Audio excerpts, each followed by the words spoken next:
Bonjour, une vidéo pour savoir calculer avec les pourcentages.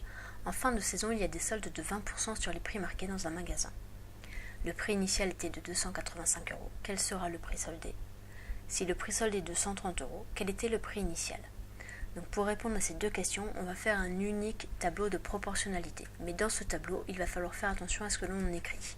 Ce qui nous intéresse, c'est donc le prix initial en euros et le prix soldé en euros. Donc on réfléchit un petit peu. Et si mon prix initial était donc de 100 €, savoir qu'il y avait 20% de solde, c'est-à-dire que je vais payer 20 € en moins par tranche de 100 €, et donc mon article soldé ne coûtera donc que 80 €. Maintenant, le prix initial est de 285 €. J'écris donc ici 285 €.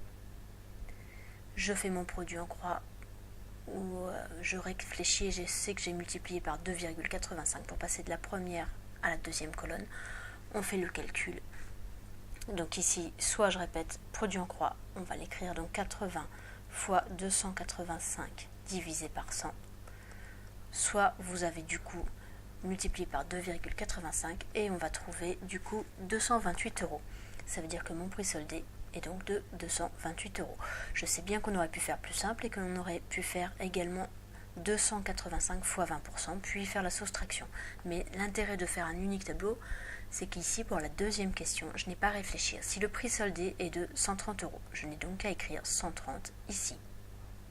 C'est bien mon prix soldé. Il ne me reste plus qu'à faire le produit en croix pour trouver la valeur du prix initial. Le produit en croix me mènera donc à faire 285 fois 130 divisé par 228. Vous allez me dire si évidemment je me suis trompée à la colonne d'avant, la dernière est forcément fausse.